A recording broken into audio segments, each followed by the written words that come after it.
Bon matin, chers collègues, et bienvenue à la 55e réunion du Comité de la procédure et des affaires de la Chambre. Cette séance est télévisée. Lorsque nous avons suspendu hier soir, M. Genouy avait le parquet, et David Graham tells me it's 5:61 o'clock. Apparemment, il est 5h02.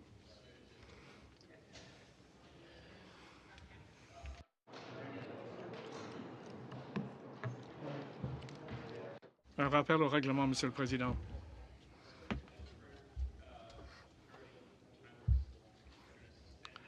Au sujet de l'heure de suspension et la reprise de la séance, nous avions prévu de passer de 9 heures donc jusqu'à 11 heures du matin aujourd'hui.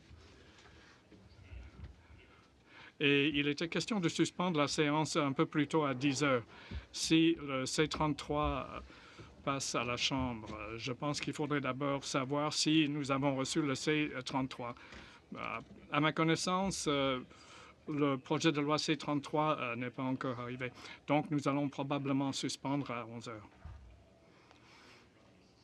Et est-ce que vous avez eu la possibilité de terminer à quelle heure nous allons reprendre?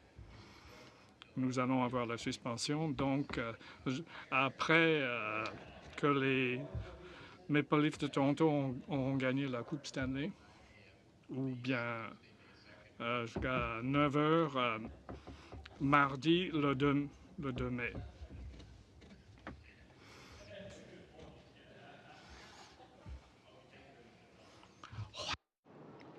Monsieur Genouy. Okay, thank you, Mr. Chair. I guess with that timeline laid out, I'll have to try and get through this material fairly quickly, and I'll certainly do as well as I can at that. And I think my kids are actually watching this morning, so I'm going to have to limit the profanity today, unlike last night. Pardon me? Buster, and if they don't behave, you just keep talking to them until they do. My kids enjoy watching. My daughter's 4. It's hard to believe, but they enjoy watching me speak in Parliament. They may be the only ones, but well, thank goodness he's not home. He's speaking there. They do. Maybe you could tell us their names so they know that. Sure. Yeah. Well, anything for you, Mr. Chair. My daughter Gianna is 4, and my son Judah is 1.5. And my daughter knows more parliamentary procedure than I think some members do. So she follows it very, very closely. No, it's great. I think I guess it's fairly normal that kids get engaged with whatever it is their parents are doing, at least at a young age. But her knowledge and ability to retain information about the minute aspects of this place is quite fascinating. And you have permission to say hi to them now because we're family friendly. Okay. Hi, kids. Be good for your mom. That's right. Yes. Okay. Now, there were a few points that I wanted to pick up on about how we proceed in this House that were just sort of things that were jumping off, things that were said at the very end last night, or things that happened this morning. Today is the day when apparently we're going to have an announcement about marijuana legalization and cannabis. Oh, okay. It's like modernization versus changing them, right? You gotta. This is telling, and we talked about modernization, right? How the government chooses their words really carefully. How supervised injection sites became safe consumption sites, right? Well, the language that the health minister uses is safe consumption site. So this constant redefinition of words is very interesting. I think probably when they announced their intent to legalize marijuana or cannabis. I don't know that cannabis is necessarily a more communications-friendly word than marijuana. I mean, it's I guess you don't want to call it legalizing doobies or something, right? You want to have something that sounds okay.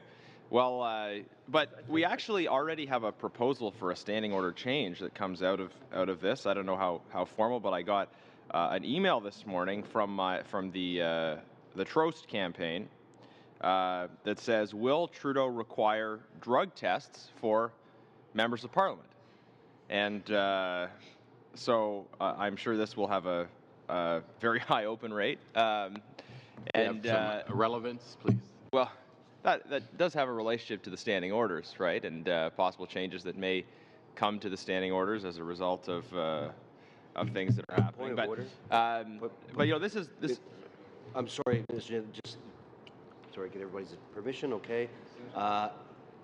That you weren't joking, is that true? I did receive that email. Yes, I don't know if it's. Yeah, no, that's a motion. There's a meta question there. Was he joking? Was the Trost campaign joking? Yes. Yes. Yeah, exactly. That's what I'm asking. Actually, so that is legit going. That's a motion. Maybe we can invite Mr. Trost here as a witness when the study proceeds, and you can get clarification on how that would be operationalized. Sure. So yes. So let me get back to a couple comments with respect to the sort of the ongoing other issues of the standing orders that have been proposed by other people that have put them forward. Mr. Graham had mentioned, just as we were wrapping up, the issue of cameras in the House of Commons, and this was obviously a modernization initiative that had been put forward. Modernization, so-called, and Mr. Graham was saying that he wants to actually have those red dots on the camera so that you. Over the years, and the committee has often discussed it, and the guys in the multimedia desk, if you ever go up to 404S, totally worth checking it out. They would find it helpful because it helps them set up the shots, because if you know which camera to look at and which camera to place for, so it would be technologically advantageous. Anyway, carry on. Yeah, so this is interesting, though, I think, because the way in which Mr. Graham's described this proposal would be to render the House of Commons even more like a television studio than it already is, where with the idea that, okay, you've got the red dot, so you look at this camera or look at that camera. Of course, that's not really the tradition or the convention. You would normally be looking at other members and engaging them in conversation or looking at the speaker whom you're speaking to. And the introduction of the cameras in the House was about showing the public what was going on there. But I think one of the things that people didn't necessarily expect was how much the presence of cameras would change the way in which debates unfolded. It kind of would move us from this this deliberative body, which was open to the public, which the written records of were obviously published, and which journalists and members of the general public would attend and cover and write about, to one in which there's this sort of all of the sensitivities to always being on camera, and a greater emphasis on look and presentation and form as opposed to substance. And this is a good example of how, when you talk about modernization, change, the kinds of things that you might think, oh, okay, sure, that's just part of the modern world, it actually can have distorting effects on the way in which that institution works. I think, to quote Kevin Lamoureux, distortative effects as a result of those changes. So I think Mr. Graham's proposal is interesting, but I kind of worry what is the impact of having this additional initiative that would further change the way in which the House of Commons works in terms of the extent to which it's television studio and to what extent it's effectively a deliberative body. Now, I wouldn't want to. I don't think it's realistic or desirable to go back and remove the cameras, but I think we should be sensitive to changes that may have an effect that may not be the ones we are going for. And this speaks to the need to have that wider engagement of members of Parliament from all parties in the discussion, because there may be things, not even of a partisan nature, of a strategic nature, but there may be points that members of the opposition, members who are more experienced perhaps or not, may be aware of that may not necessarily reflect the concerns of members of the government. And one of the problems with having decisions made unilaterally, especially by a new government, predominantly of brand new MPs, is that you don't draw into that that experience that comes from a larger number of veteran members in other parties. I think it's still the case that the longest-serving current member of Parliament is a member of an unrecognized party, a member of the Bloc. And I think it is generally going to be the case that there will be more veterans on the opposition benches than on the government benches. Because if you have a party that was recently in power and then has gone to the opposition, you are going to have you're going to have some new members, but you're going to have likely a lot of returning members, whereas when a party substantially grows its caucus, as happened with this government was in the third-party position, went from third party to government. So the vast majority of members of Parliament in the government side, I think the vast majority of ministers, certainly the government House Leader, are new members of Parliament. So part of the issue of engaging the opposition, I mean, you think you see it in the example of cameras and what would the effect would be. Part of the importance of engaging the opposition is actually tapping into that experience, that institutional knowledge that exists in this place. Because if the House Leader effectively is allowed to make these changes unilaterally, yes, it would be the government, but with the ability of the leadership team to add and remove members to the committee at will. And that process is obviously, as we see with this discussion paper, highly directed by the House Leader. You have effectively someone who has, to this point, been a member of Parliament for less than 2 years, wants to fundamentally dictate the terms of the modernization, so-called, the changes, perhaps the revolution, that they wish to see to the standing orders. So that's quite a striking point, that we would see that level, that type, that magnitude of a change undertaken without engaging the experience that exists in all parts of the House. I don't mean to suggest that new members can't have valid points about the standing orders, and I think sometimes, I mean, I'm a new member myself, obviously. I've been a member for as long as the government House Leader. When you have new members, they may see things from a little bit of a different perspective and be willing to put forward ideas for certain kinds of changes that maybe those who have been here for a very long time are less likely to see as necessary. But there is a balance that needs to be struck between hearing the voices of new members and hearing the voices of members who have been here for a longer period of time and have a level of context and experience that informs the approach that they take.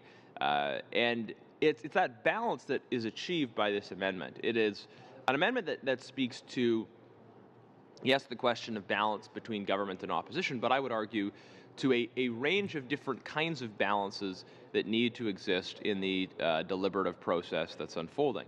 A balance between government and opposition, between major parties and minor parties, between recognized and unrecognized parties, between those on the front bench and those that are not part of the front bench, whether that be in government or in general throughout the House, and a balance between newer members and experienced members, members who have different kinds of experiences. Of course, some of the members here look at the standing orders from the experience of having been former political staff.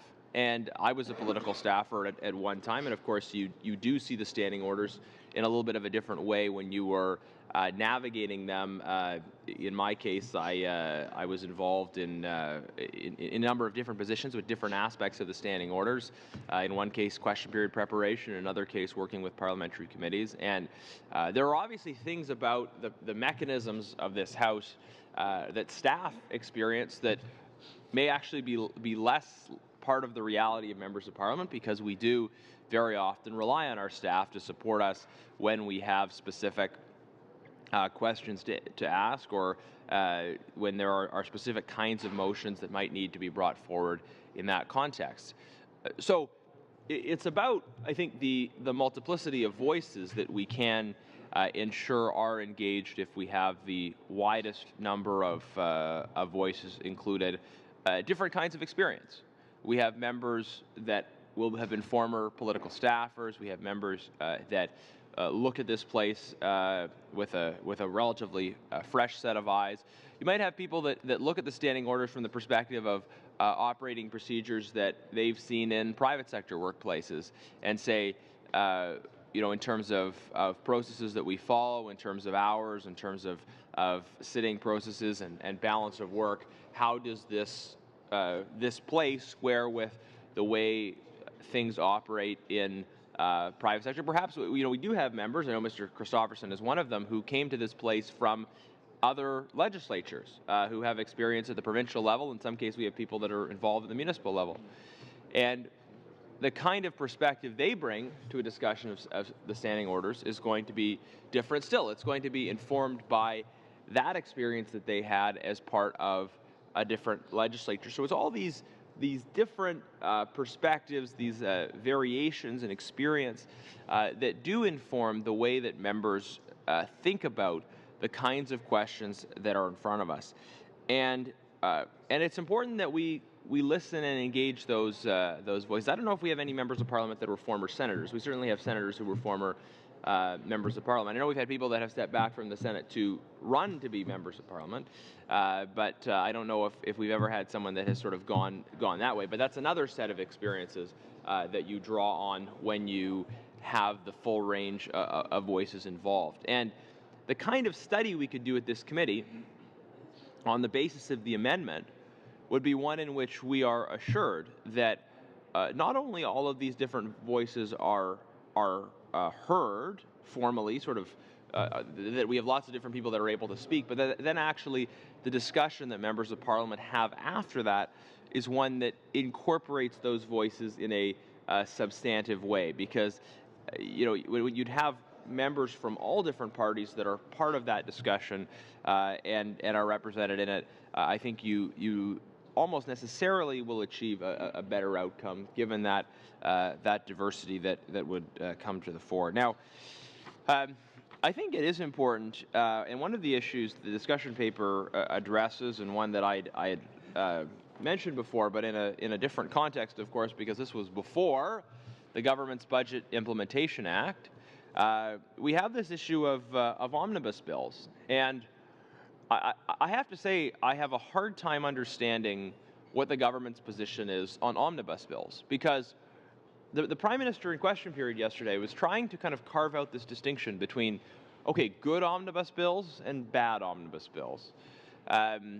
A good omnibus bill, it seems, in the eyes of the Prime Minister, is one proposed by a Liberal government. And a bad one is one proposed by a Conservative government. And we would understand that he would have that perspective, of course. We all tend to prefer legislation proposed by our own side. But the question of the, I don't know if this is a word, but the degree of omnibusness is not dependent on the party that brings it forward.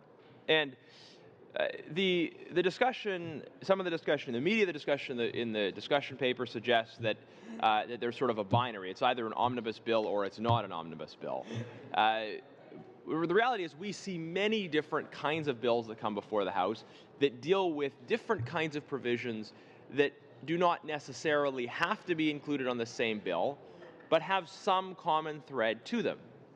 And those are bills that maybe move a step in the direction of being an omnibus bill, but don't go all the way. I know one bill that we dealt with was around the response to the opioid crisis in Canada, and we felt on this side of the House, well, this wasn't an issue on which we agreed with the NDP, but we felt in the Conservative caucus that this bill combined certain kinds of provisions that shouldn't have been combined, because there were many provisions of that bill that we were very supportive of, that dealt with things like more effective enforcement, addressing pill presses, these kinds of things that we thought not only were good measures but needed to be expedited. However, the legislation also included provisions that dealt with the community consultation process around putting in place what we call supervised injection sites, what the government increasingly likes to call safe consumption sites, which I think is a little bit misleading as far as the terminology goes. But in any event, this legislation, in addition to those positive things that we all agree on, it dealt with the question of the government's proposal to remove some of the requirements, I think most of the requirements, around engaging with communities before you construct a supervised injection site. So we looked at this bill and said there's some things in here that are not only worth supporting, but are important and require the fastest possible movement through the House. But there is another part of this bill that we are totally opposed to. Now, the government House leader in her discussion paper talks about an omnibus bill being one where members might want to vote for a part of it, but not for another part of it. Well, that's the reality of almost all legislation that comes before the House, is that someone somewhere is going to agree with part of it and not another part of it. Unless you only have legislation that has one provision to it, and I think that would be pretty unrealistic in terms of the efficiency of the House, that we only had legislation that made one specific change to one clause. Anytime you have legislation that makes multiple policy changes, then you're going to have members that are going to like some parts of it and not like other parts of it. I talked yesterday about the debate around C-14, the government's euthanasia legislation. And aside from the fact that there were a whole host of different provisions in this legislation, there were two very distinct issues that needed to be adjudicated. And I think, unfortunately, they were often mixed up in the public conversation. There was a question of the eligibility criteria, who was eligible to seek euthanasia. And there was a question of the safeguards, the administrative requirements that had to be met before someone could seek euthanasia. And the point is, these were two different questions. Someone could conceivably believe in more open eligibility criteria and fewer safeguards, but someone could also believe, let's say, in a more open, more liberal eligibility criteria while also having more safeguards in place. And so you have these different kinds of philosophical questions and different kinds of provisions that are wrapped up in the same piece of legislation. Of course, in a formal sense, no one would say that C-14 was an omnibus bill. It was a bill that set the terms for the legalization of euthanasia and assisted suicide. It was, in that sense, I think we could accept it, relatively speaking, one thing, but it was still a step in the omnibus direction, at least according to the way in which omnibus bills are defined by the government's discussion paper, because the government's discussion paper suggests, well, an omnibus bill is one in which some members might like some provisions and not others. Now, what happened with the legislation around, and I can't remember the number offhand, but there's a legislation around the opioid crisis, was that a point of order was proposed seeking unanimous consent to split the bill. And this was proposed by the Conservative caucus, Mr. Colin Carey, I think, our health critic, which would have created two separate bills.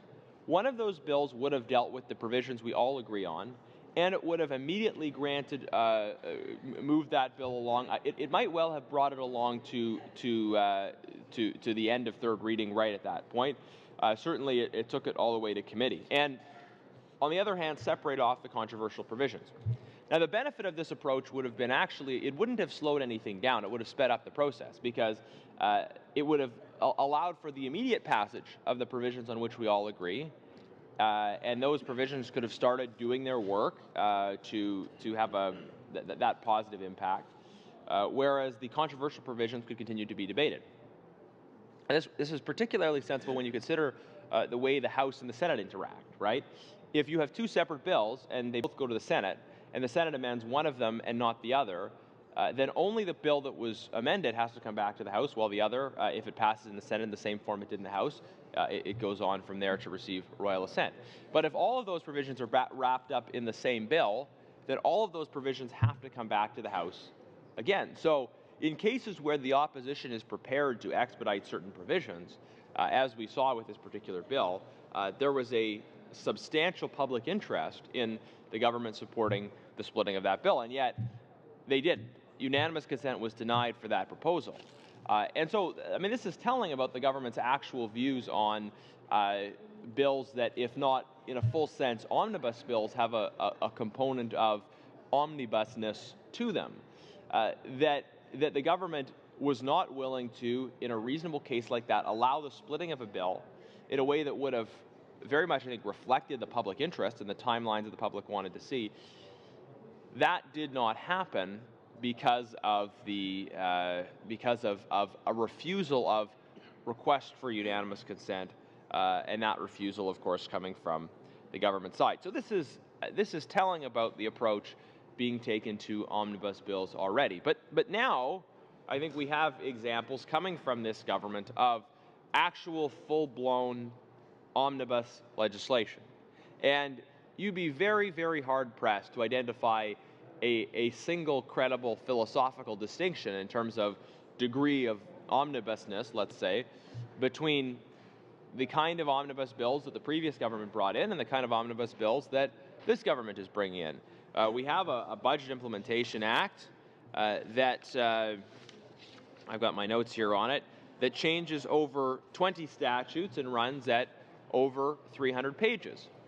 Now, the Prime Minister's defense of that is identical to what was said, I think quite correctly, about the Budget Implementation Acts that were brought forward by the previous government, that when you have a whole bunch of measures that are related to the budget, the implementation of the government's fiscal plan, then there is a common thread.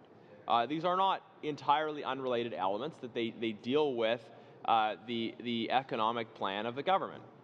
And, that's fair enough. But of course, almost anything in terms of government policy has some relationship to the economy.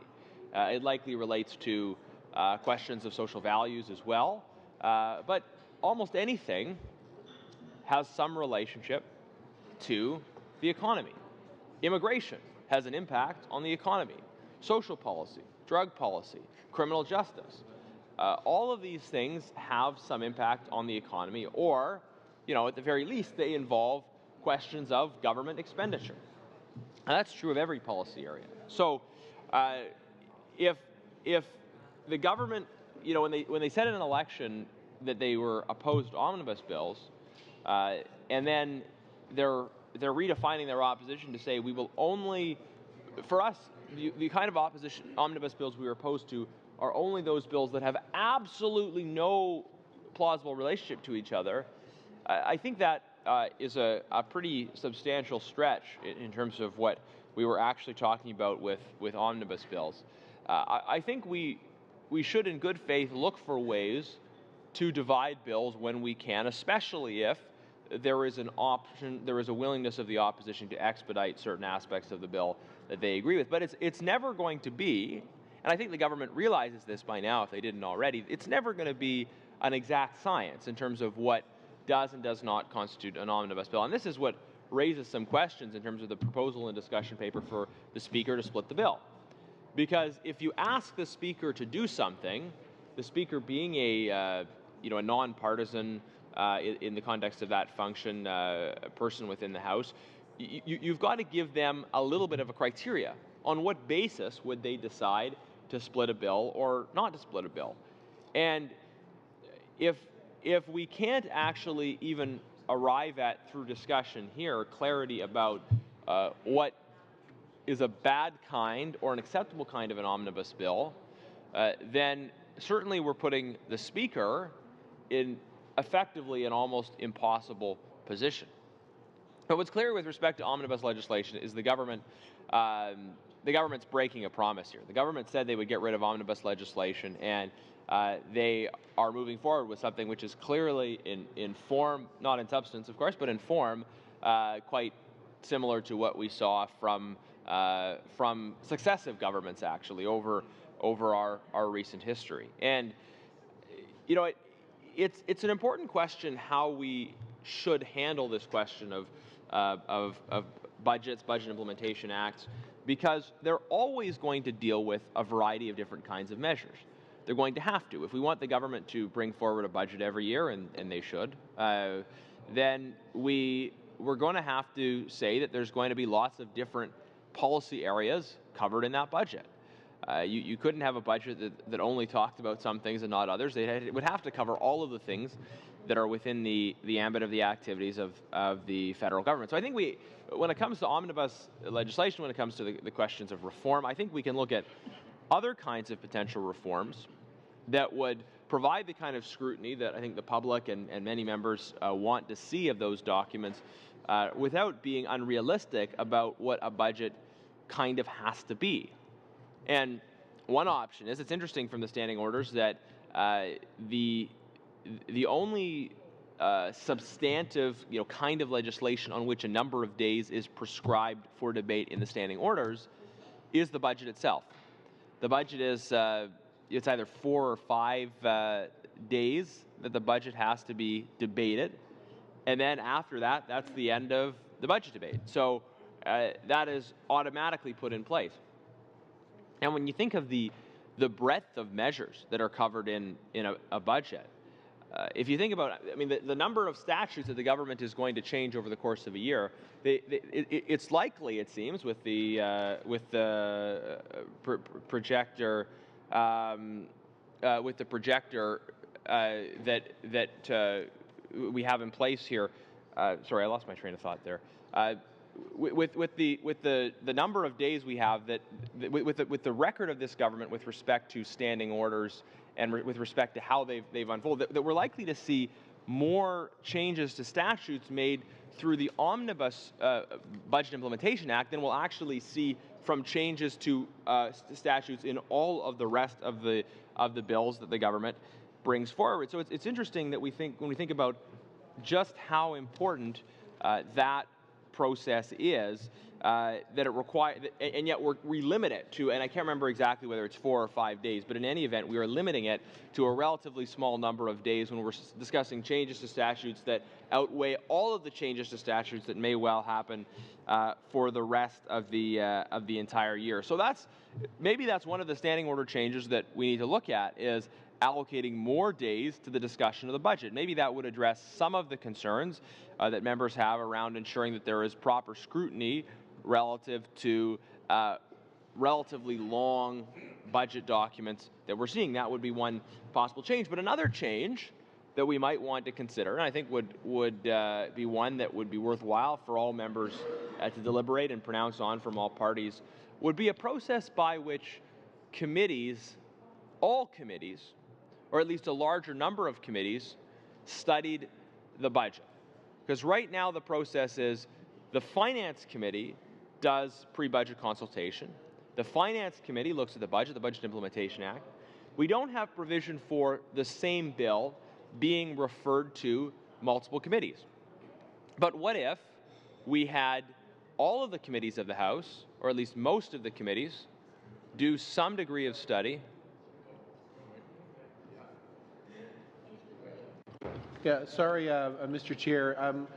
I believe that the Speaker has the ability to bifurcate or trifurcate bills and send different aspects of bills to different committees if the Speaker so chooses. So while it might not be something that's codified as a process per se, it is a right the Speaker has, is my understanding. So although Mr. Jennings may be right that the standing orders don't point out specifically a process, that option is actually available, that bills can be bifurcated and sent to different committees.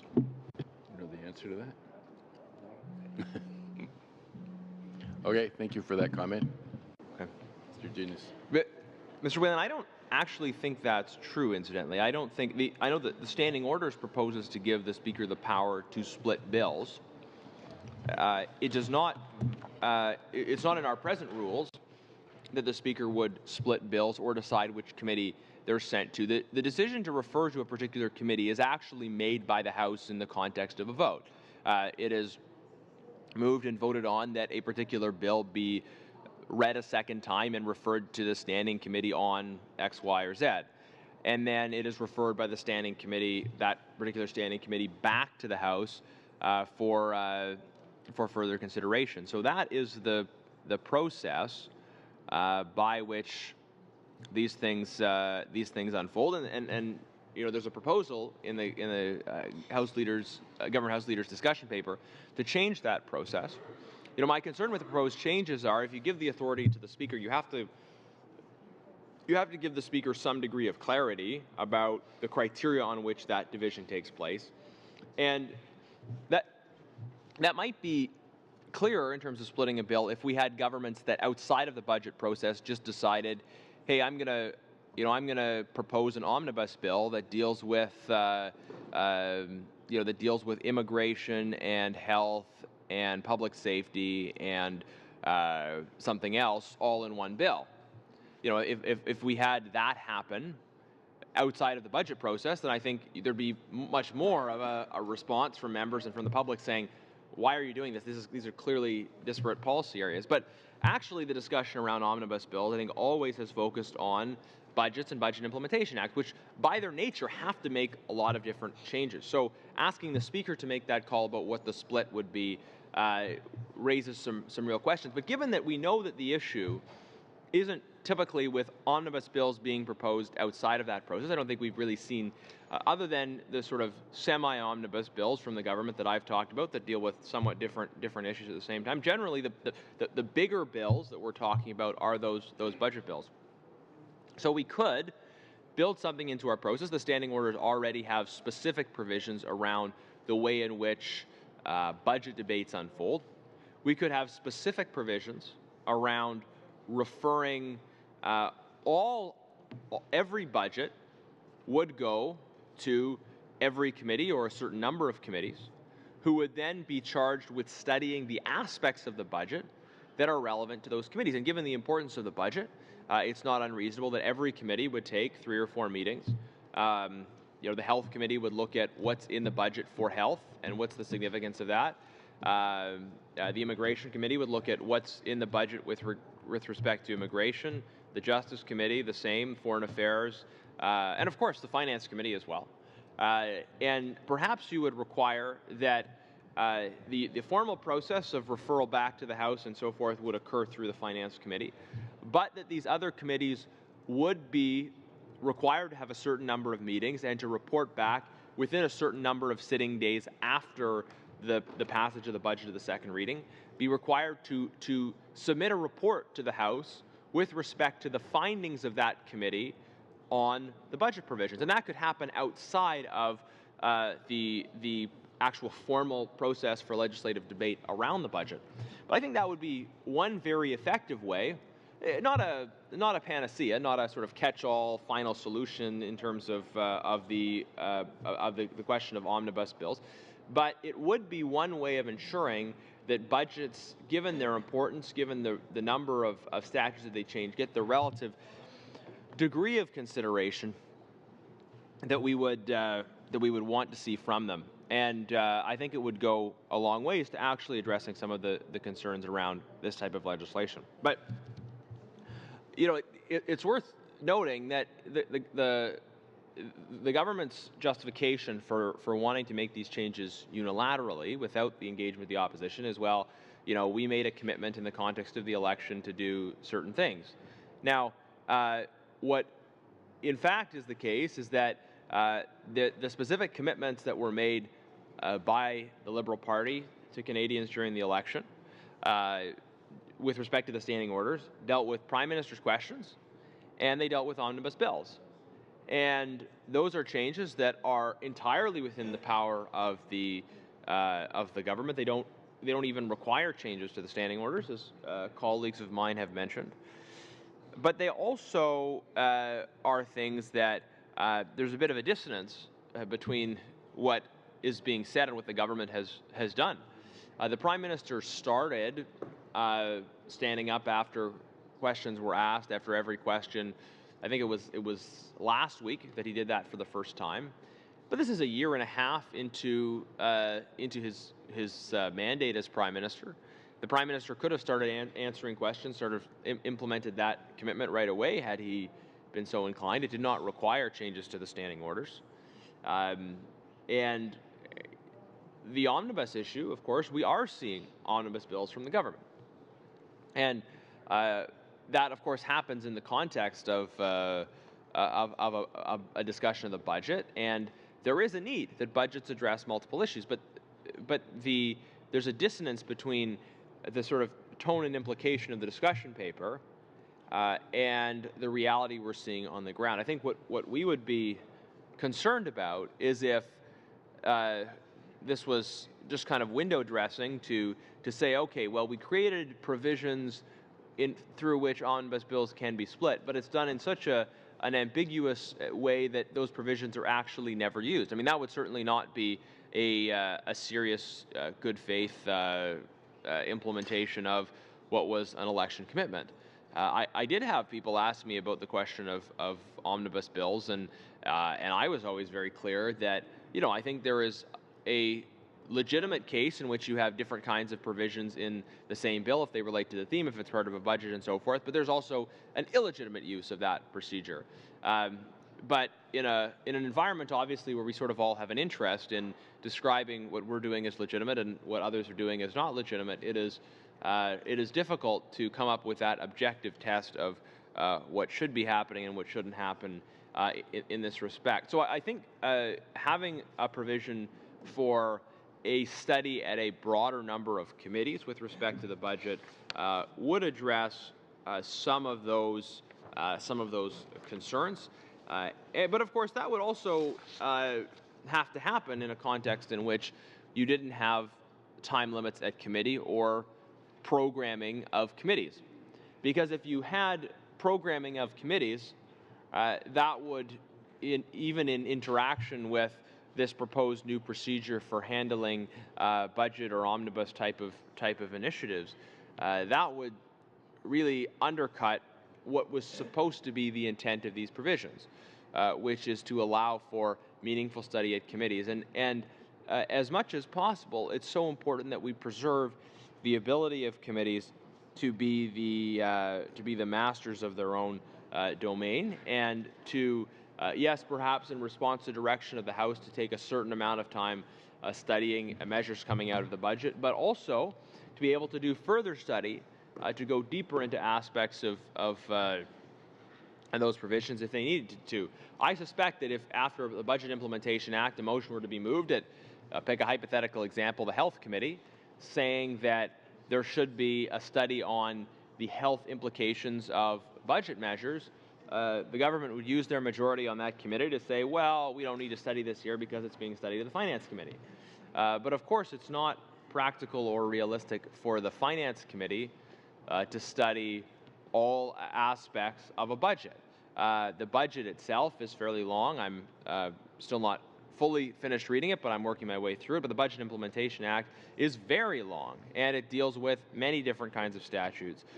It is an omnibus bill by any definition. It's just a question of whether it's a legitimate use of omnibus bills. Did you have something on procedure? Sure. Just clarify some information on the point that Mr. Whalen raised on whether the Speaker can split a bill. On page 725 of Bosch and O'Brien, the last sentence says, however, on the question of whether the Chair can be persuaded to divide a bill simply because it is complex or composite in nature, there are many precedents from which it can be concluded the Canadian practice does not permit this.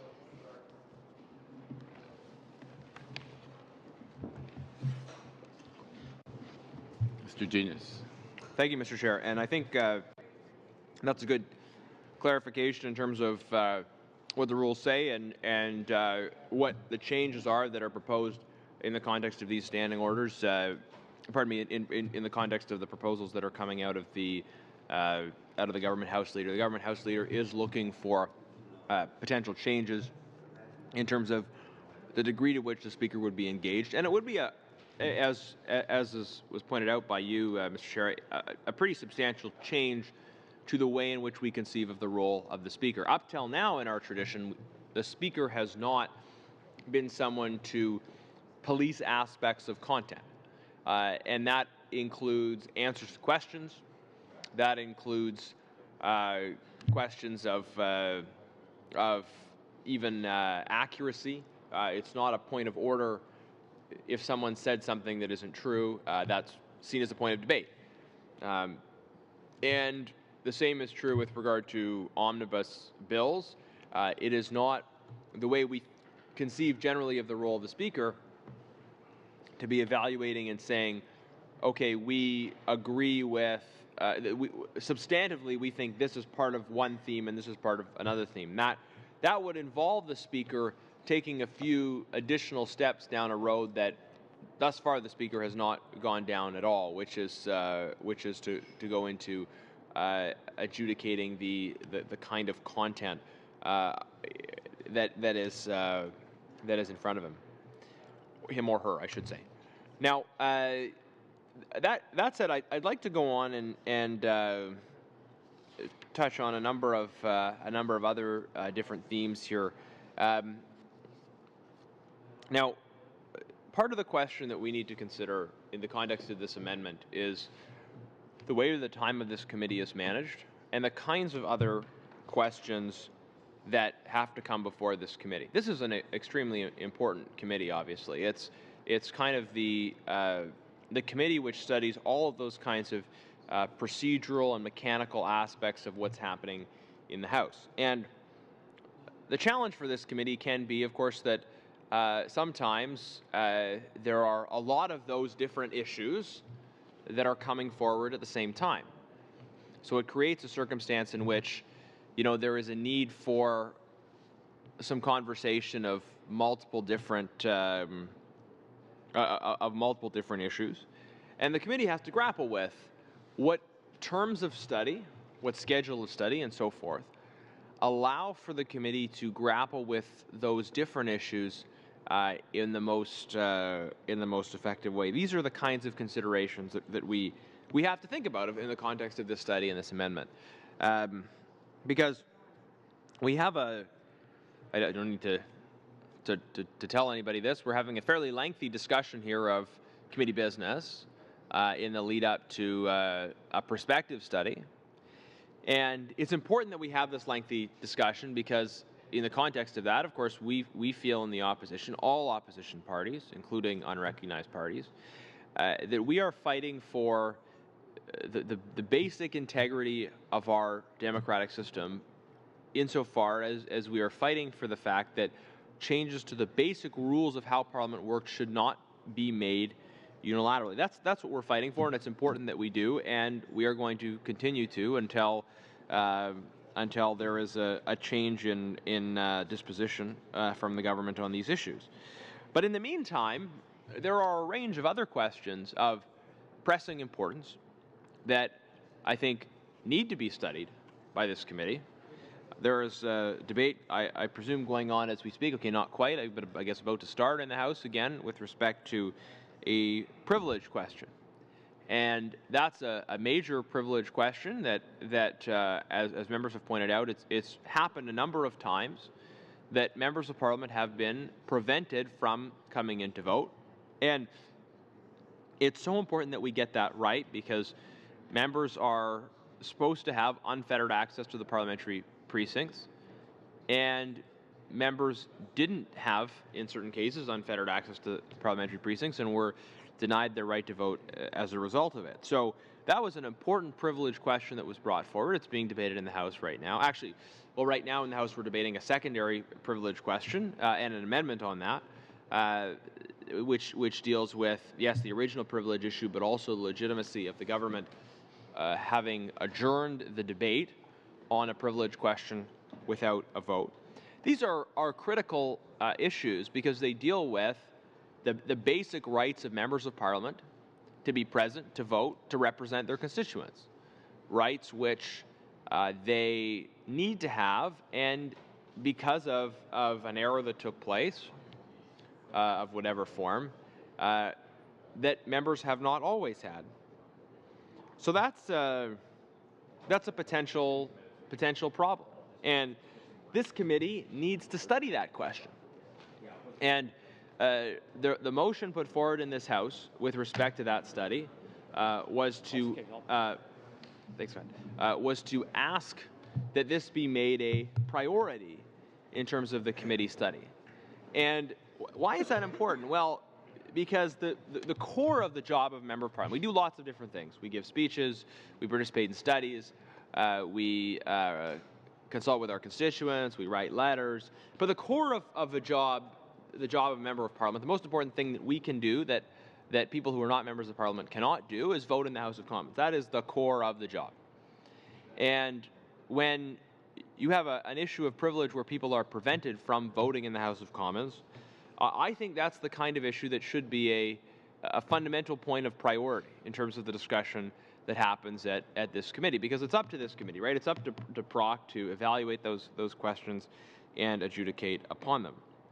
And yet, this whole resistance by the government to move forward on the amendment has created the conditions not only under which we have less effective work in the House because of a lack of cooperation from the government side with the opposition, and therefore a lack of cooperation all around. That's part of the issue. But also there's the issue of the vital work that this committee needs to be getting on with, especially those privilege issues. And we have a motion at this committee from a member of this committee to do a study of the privilege question here. But of course, the process that needs to be followed as well, and it's fair for members to bring forward motions at this committee, but the process that needs to be followed is for that privilege question to be voted on in the House, and if it is approved in the House, as amended or not, it's of course up to members to vote for or against amendments in a way that hopefully reflects their individual consciences, but in any event is how they see fit to vote. After that amendment on the made motion, the motion will either be sent here to PROC or not. And when it comes here, it will then be discussed, considered, and so forth. And in the absence of the amendment, it might be that regardless of what happens in the House, we continue to delay in terms of our ability to have the discussion on that vital privilege issue.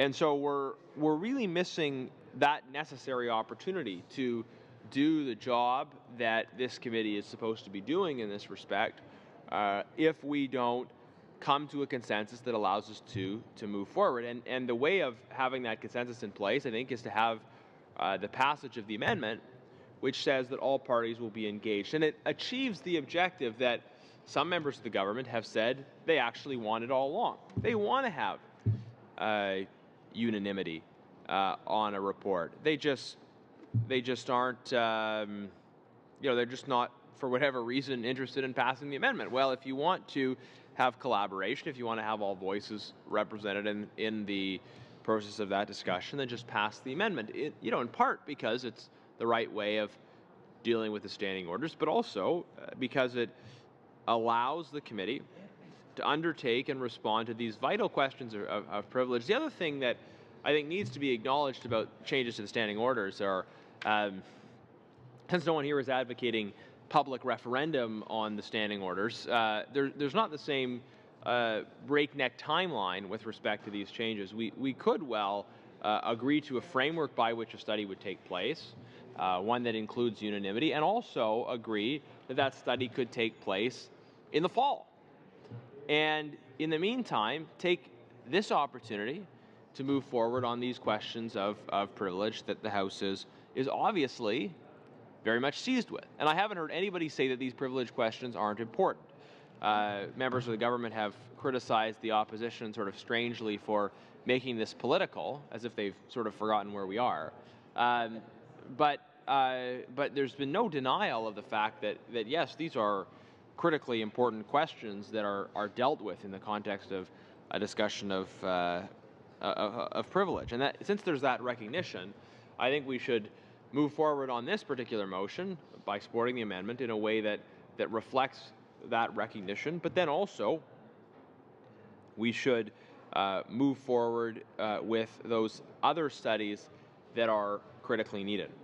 The other issue that this committee could be studying is the prospective issues around the Elections Act. And there are others that know the detail on this better than I do, but this committee, my understanding is this committee was asked and had agreed to undertake a study this spring on the Elections Act and to be contributing in a substantive way to what's happening through the Elections Act. Now, the failure to do that, I mean, actually, it sort of involves multiple problems of unilateral action. There's the question of the unilateral action of the government with respect to the standing orders, but then in the absence of a committee study, which is now prevented by the insistence on a unilateral approach on the standing orders, there's a concern of what happens then in terms of the process with respect to the Elections Act, because it is important for members of Parliament to be engaged in that discussion. And there just doesn't seem to be an interest or a willingness to establish an agreement that would allow us to move forward. We hear a lot of talk about conversations from the government House leader, and it's often hard to actually understand what's meant in that context by have a conversation. But the point of having a conversation should be to come to some form of consensus that allows for action, right? A conversation generally speaking, is a means to an end, not an end in and of itself. A conversation is a way in which particular goods ought to be realized, which are generally speaking goods external to as opposed to internal to the process of conversing. And the goods to be achieved in this case through the conversation would be changes to the standing orders which reflect the wisdom of the entire House, not just of one or a few people or of one party, but also then to allow this committee to operate in a constructive way that then moves on to some of these critical issues which have not been considered yet, and I think very much need to be considered as we go forward with respect to what's happening on the standing orders.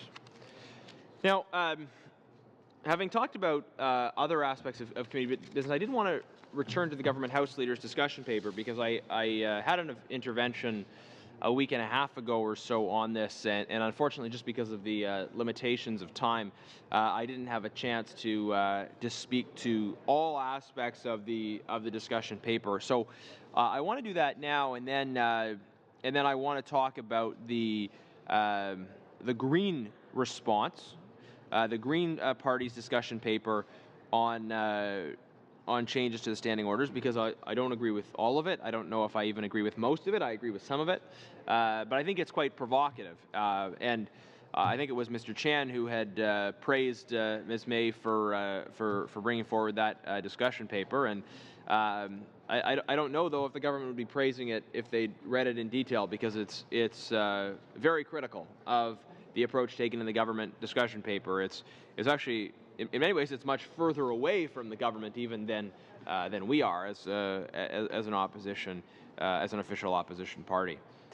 And I think I don't know if Ms. May has had a chance yet at this committee to actually talk through that paper, but I think it's something that is going to contribute to the discussion around this, because if you look at the government discussion paper and the Green Party discussion paper just as two examples of prospective proposals for the changes to the standing orders, you see how modernization, quote unquote, can mean dramatically different things.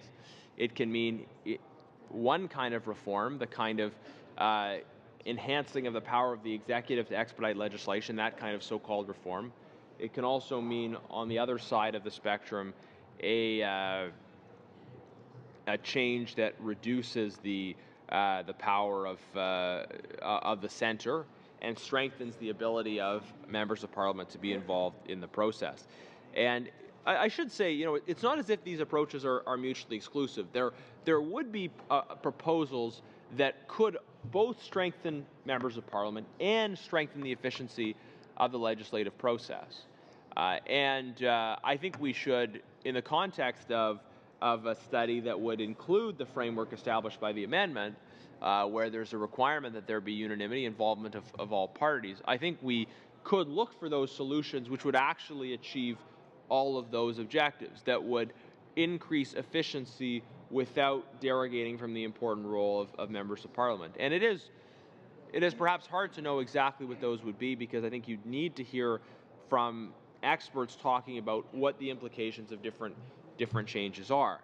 And the government discussion paper may well point to some things that ultimately do achieve that objective of strengthening the role for members of Parliament and addressing the efficiency of the legislative process. But in the absence of an agreement up front for how that would work, I think we can't be confident that the government would, let's say, draw the right conclusions from the witnesses we hear. If we go into a study without the amendment and the government hears witnesses that say, well, if we do X, Y, and Z, the government is going to increase their power. And government members may think, oh, that's great, let's do X, Y, and Z, rather than drawing the right conclusion from that testimony, which would be to hear those concerns and say, well, okay, we got to be cautious about doing something that increases the power of the government unless there's some compensatory change on the other side. And it might be that through unanimity, you actually have some horse trading with respect to the standing orders. You might have agreement to support some provisions which do concretely enhance the power of the government, while other measures that concretely enhance the power of the opposition. And, you know, members might agree that those proposals kind of balance each other out and in the end are in totality beneficial for the entire institution. That's the kind of discussion, the kind of framework that is rendered possible in the event that we have a clear requirement up front of the engagement of all voices, of all parts of that conversation. And that's something that would be missing if we didn't have the amendment. So that's a little bit of context then for the next steps that I want to take in the context of this discussion.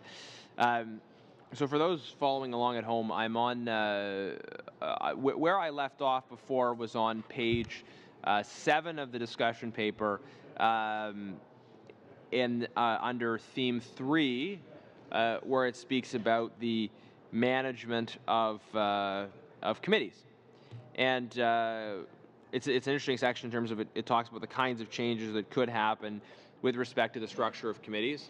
And the relative balance between committees and the government and other actors within this institution, and it's, you know, there's some important and interesting proposals for changes here. Though I have some pretty substantive concerns about, especially in the discussion of committees, what I see as some sleight of hand, some arguments being made that suddenly, you know, we go off in a different direction other than the one expected. Actually, I just see earlier on the page, before I go into management of the committees, I should just review the section on omnibus bills, so-called, because it's right before it, and it's relatively short, and it speaks to what I was talking about before, especially in the context now of what is a very substantial omnibus bill that the government's put forward.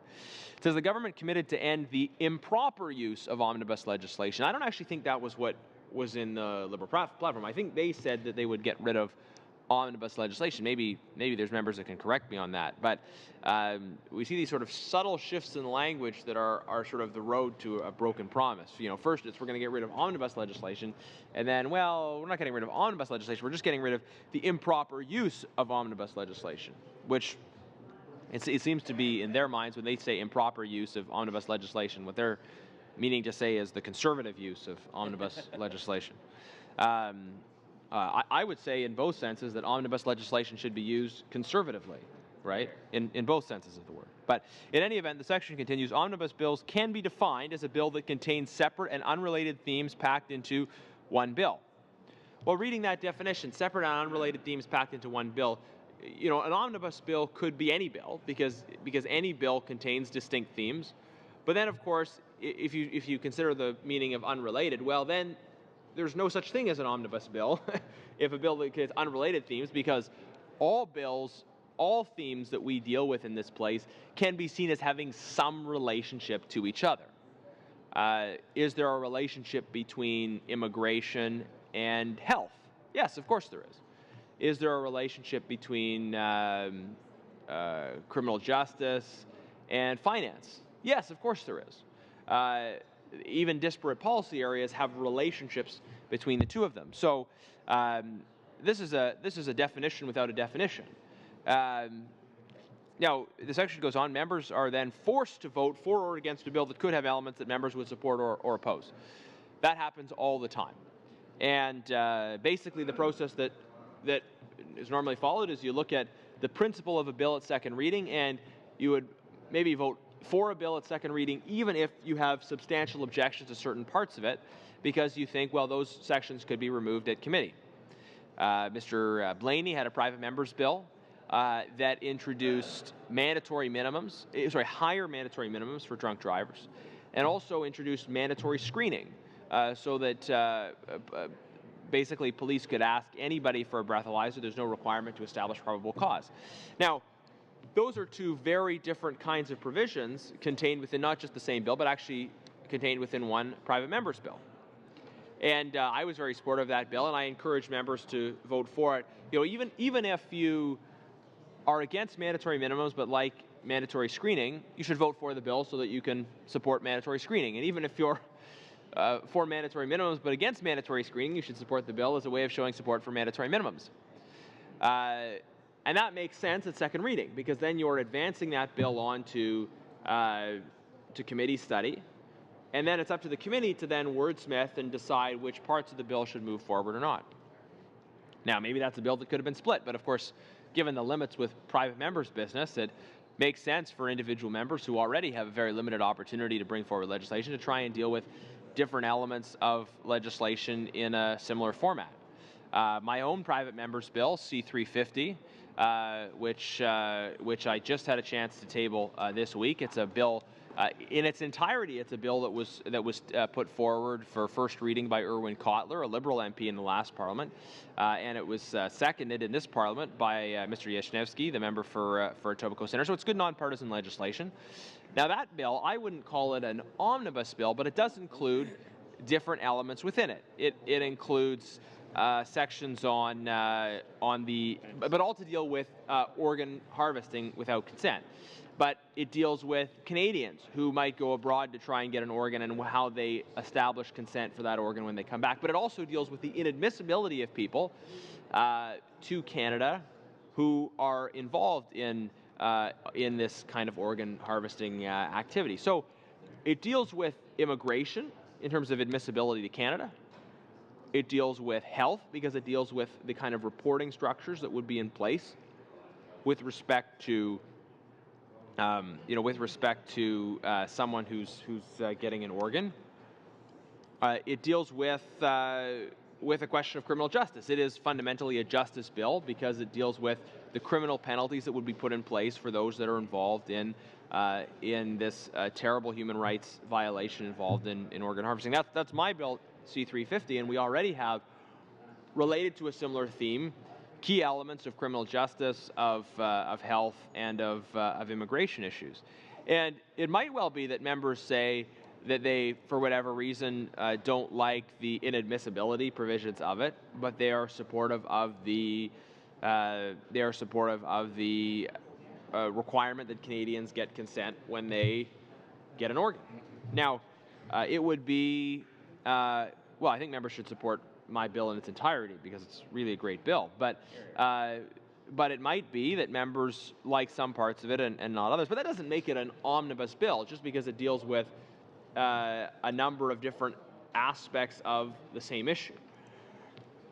So even the way in which omnibus bills are explained and described in this discussion paper is totally at odds with how they're usually described in the public debate. By this definition, you could either say that every bill is an omnibus bill, almost every bill. I mean, there are some bills, like Wynn's Law, that really only changed one word in the criminal code. And that was a bill that I think, it's uncomplicated enough that you can very clearly say, yes, that's one word and you're either for it or against it. There's not the complexity of saying being for parts of it and against other parts of it.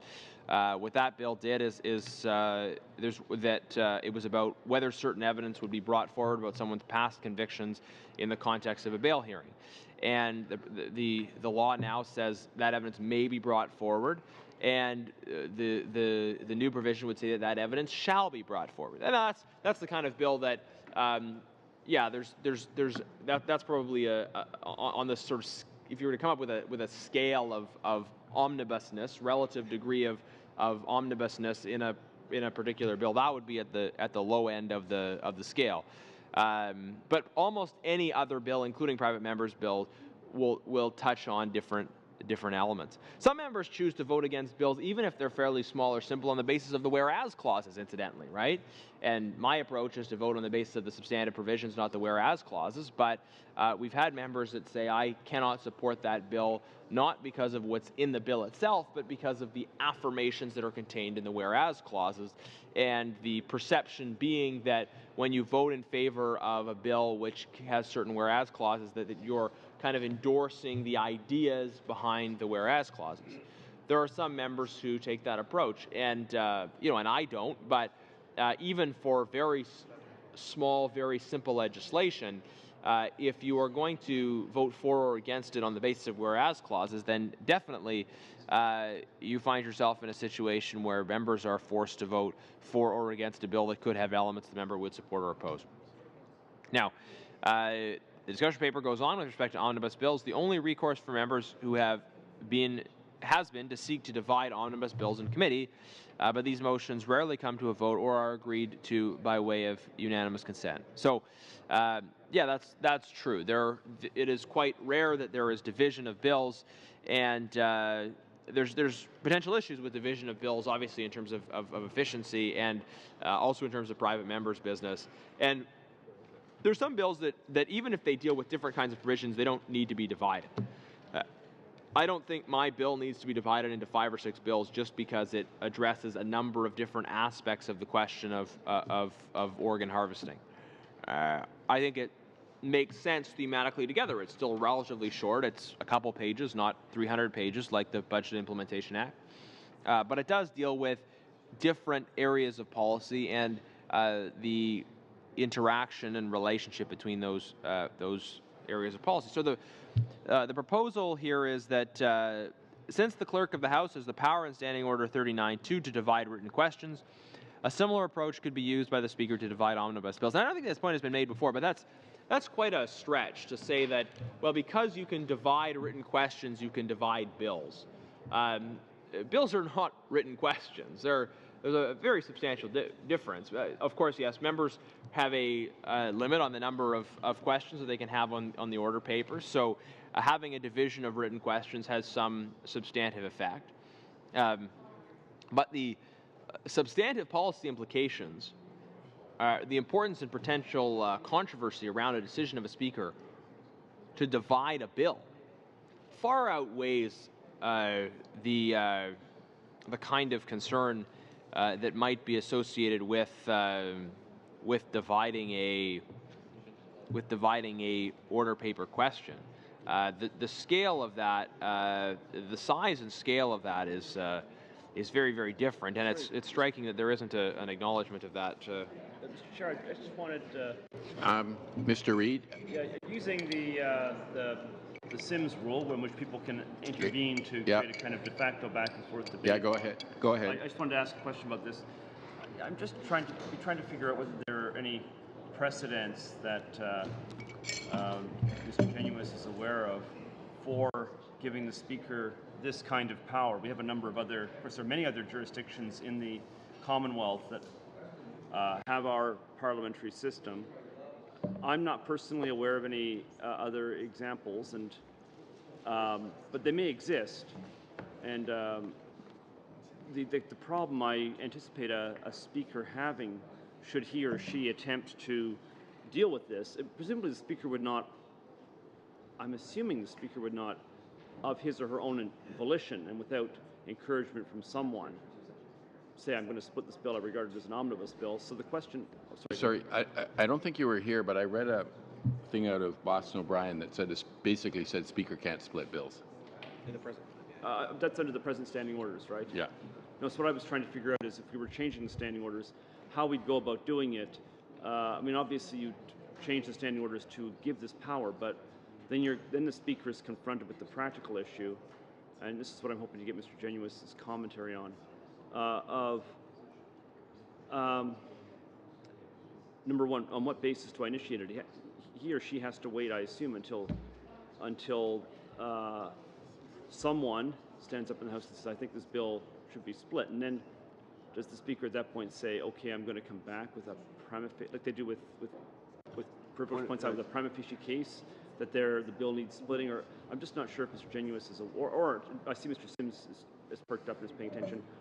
Sorry, that doesn't mean that he's not normally paying attention. He's paying even more acute attention than he normally does, if that's the right way of putting it. You're being generous. But I'm not sure how one accomplishes this as a practical matter. It's been on my mind, so I thought I'd ask the question.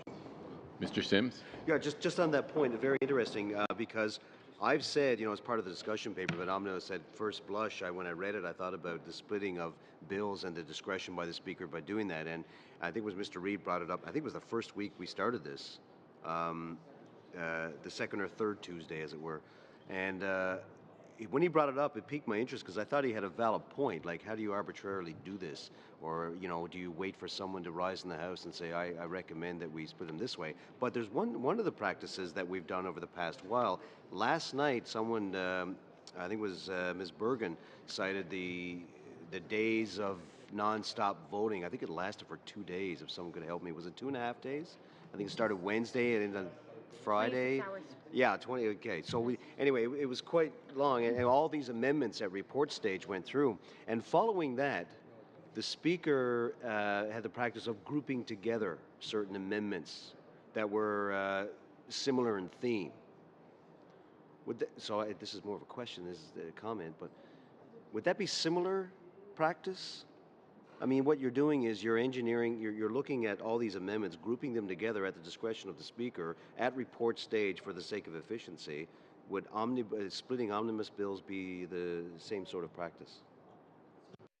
Sort of the flip side, I suppose. I'm not actually letting Mr. Genuis take the floor again, and it was a question directed partly to him, but the first thing I see actually, Scott, is this.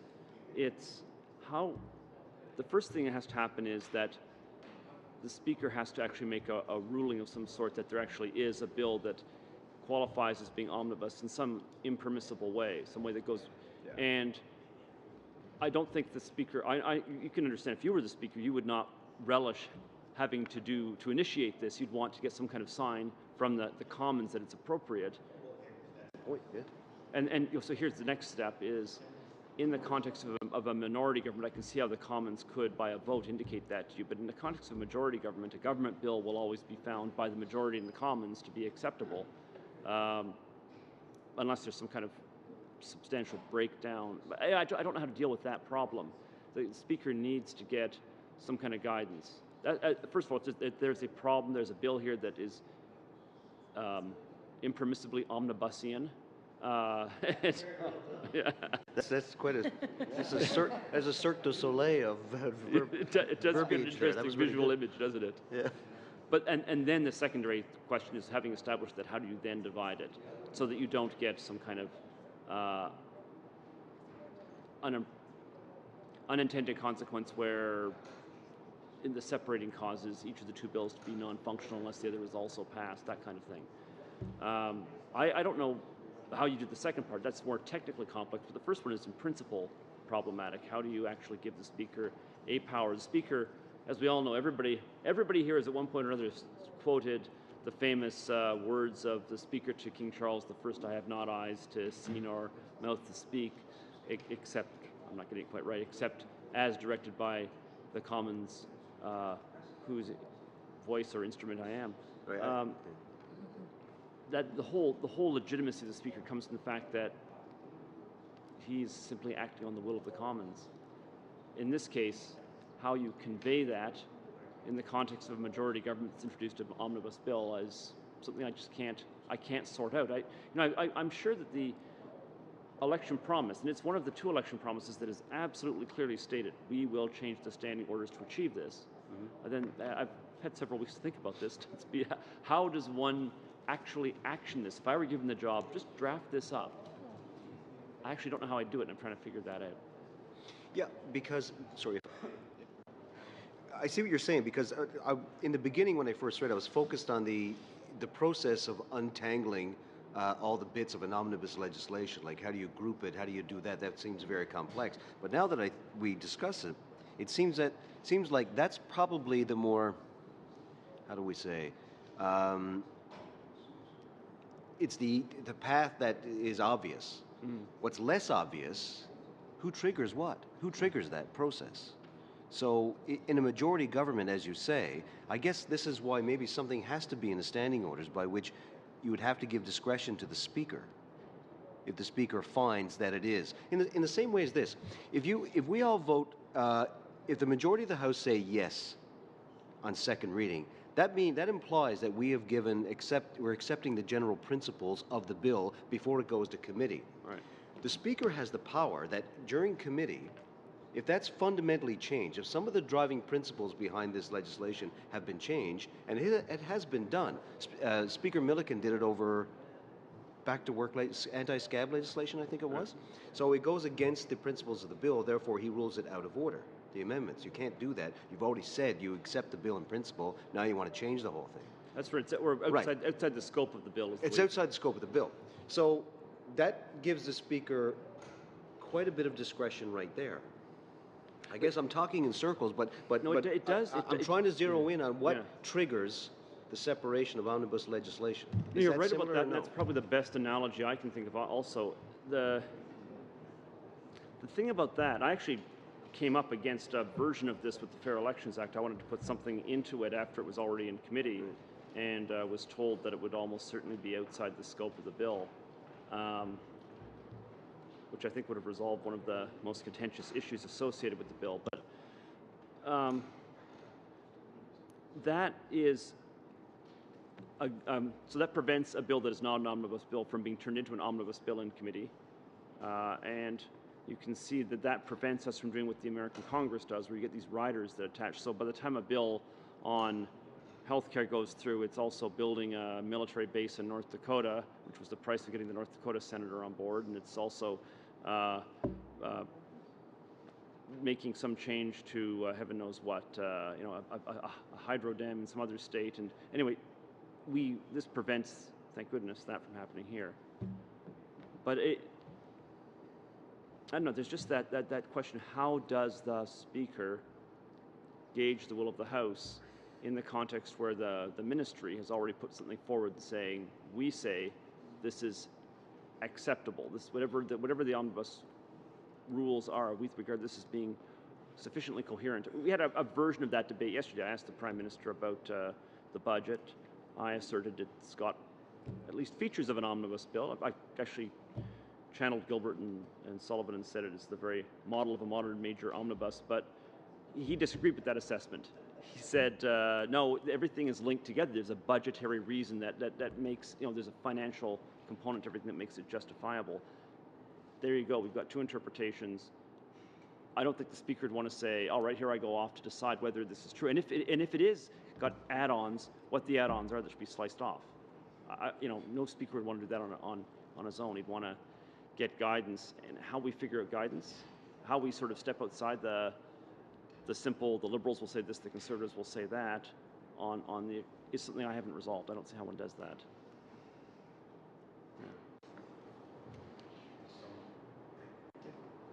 If someone rises in the House to say, Mr. Speaker, we need your judgment here to say whether this is omnibus legislation and it has to be split in different ways, do you refer it to this committee? You could start with him having a prima facie ruling where where he comes back. That's what he does on privilege, right? He comes back with here's my tentative thoughts. You've asked me to go off and think. You're assuming that I am, as Speaker, possessed of a certain kind of wisdom and reflection, which may not literally be true, but I have the clerks at my disposal, so by the time we're done, it will reflect some wisdom. Yeah. And that wisdom will always be as to the precedents that the group of us here may not have thought of. And I've already taken advice from the House on some preliminary thoughts others have had. Maybe something like that might be it's probably the best guidepost I can think of at the moment. Interesting. Thank you. Thank you. And given that was a perfect example of the Sims protocol, I might just explain it to those viewing in that in this committee, given that in this procedures, the speeches can be very long. The committee has been very flexible and allowed what's called the Sims protocol, so that if someone has a comment on a short comment on a particular item that's come up in a person's speech, if the person that has the floor will allow it, and they always have to date in these meetings, then the person can make a short interjection, which might lead to some other members having short interjections, a little discussion on that particular point in the member's speech. And I think it's been very useful, actually. All of this, Mr. Chair, all of this is in the context of the practice in the House that with unanimous consent you can do anything without establishing a precedent. Yes, great. Mr. Genius, I just had a quick question. Have you read or briefly looked at the budget Implementation Act, the present one? So I read through most of the budget. I haven't spent a lot of time with the Budget Implementation Act yet. I mean, I know the outline of it, but Okay. I was just wondering if it primarily dealt with items that were in the budget or if there were any glaring exemptions to that. well, so this is exactly the point about specifically budget omnibuses, in that, of course, it deals, well, exclusively with things that fall within the areas in which the federal government spends money, but that's everything, right? So if the relationship is it's part of our economic plan as part of government expenditures, well, that's a wide enough theme that it can catch everything under it. And this was precisely the same arguments that were used under the previous government to advance legislation which members of the now government thought constituted an improper use of omnibus legislation as opposed to a proper use of omnibus legislation, whatever that distinction is. But you know, this is the point, isn't it? That you know, we don't typically see governments, you know, in the middle of June coming forward with a Christmas tree bill that covers a bunch of different themes and that isn't the budget. We see governments bringing forward legislation that covers a large number of themes insofar as that is all related to the fiscal and economic plan of the government. And it's hard to envision a system in which that would not be the case. And I know, just having read the budget, that there are many issues dealt with that go outside of certainly the narrower scope of government spending. I mean, a few obvious examples that jump to mind are, I think it's page 93 of the budget talks about unpaid internships. And it says that we vote on the budget in principle as well. So that's a form of an omnibus as well. So page 93 of the budget talks about, I may actually have the page number wrong, but there's somewhere in the budget that talks about phasing out unpaid internships unless they are part of a designated educational program. Now, I suppose that has some relationship to the economy insofar as it deals with education and training and how young people get into the workforce. But it doesn't involve spending. It's not a question of sort of the immediate economic situation in terms of things that are or are not going to create economic growth right now. It's a question of really it's more a question of justice and liberty than it's a question of economics. It's a question of is it just, is it fair for the government to restrict people from engaging into involuntary arrangements which they consent to? If someone chooses to volunteer for free in my office because they feel that the experience that they're getting is valuable, now I would be of the view that it's not really up to the state to tell them, sorry, you're not allowed to volunteer there because we don't think that you are competent to make that decision for yourself. And I would argue that on the basis of principles of freedom and of justice vis-a-vis those individuals. On the other hand, the counter-argument is that these relationships where people are working and not getting paid are inherently exploitative, or at least have the potential to be exploitative. And you know, I think that to outlaw unpaid internships, except as part of a formal educational program in all cases, because there is a risk of some degree of exploitation, is massive overkill. At the end of the day, someone might sign up for an internship and find that rather than getting valuable experience, all they're being asked to do is filing and photocopying. But it would be up to that person at that point to decide if they thought it had value or not, and to quit if they don't think it has value. These are the kinds of things people do in a free society. They make decisions in response to the information and the incentives that are in front of them. So I don't agree with that particular provision of the budget.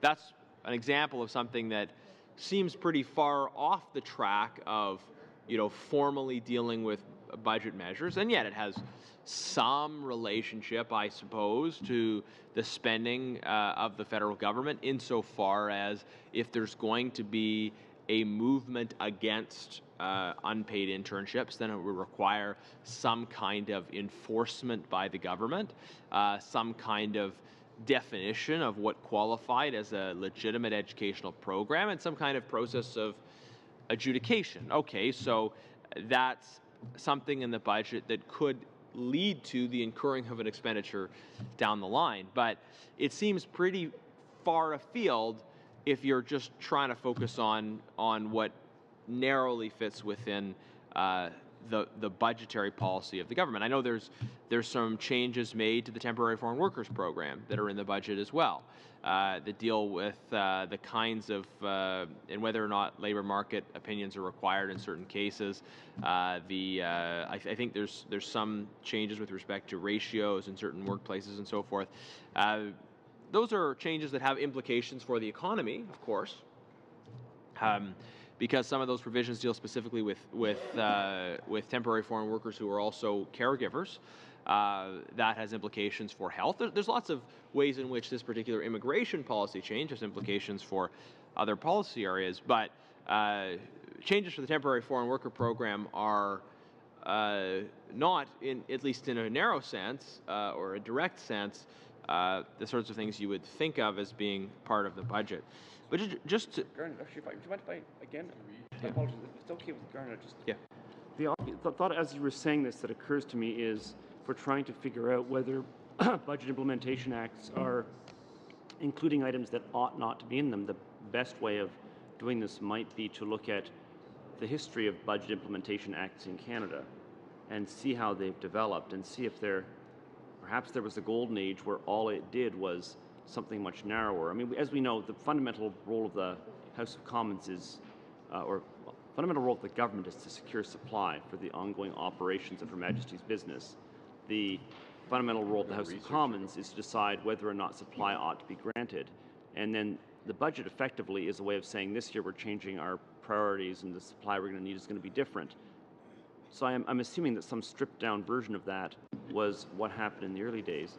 And the question is, if we look at where we've gone, we might figure out, is there some point at which we cross beyond what's permissible? Could we roll back to that point? We actually would have many precedents. So, an interesting point. Maybe we'll ask the researcher to get us some information on that. That would be reasonable. That might be a good way of approaching. Because I think it's clear that if there is such a thing as a bill which from one angle looks like an omnibus, which we take, all of us, I think, to mean a bill that's got too much in it to be characterized by a single narrative.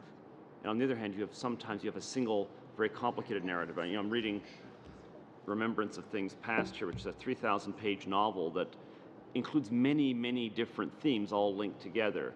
That's not true with one of Flannery O'Connor's short stories that my colleague Mr. Genuis is reading, each of which would have a very clear, narrow theme, and it can be legitimate in certain cases. So the way to sort it out, perhaps, is to look back at what's happened in the past. Well, I mean, the example you would remember, and I remember from, I think, 2 parliaments ago, was when there was a Budget Implementation Act that made a whole bunch of changes to the Navigable Waters Act that really had no reference to money or anything. I mean, that wasn't the purpose of the changes. That would be a good example. Yeah. Okay, when the researcher gets back, we'll ask him to look into that for us. That'd be interesting. Mr. Genius. Thank you.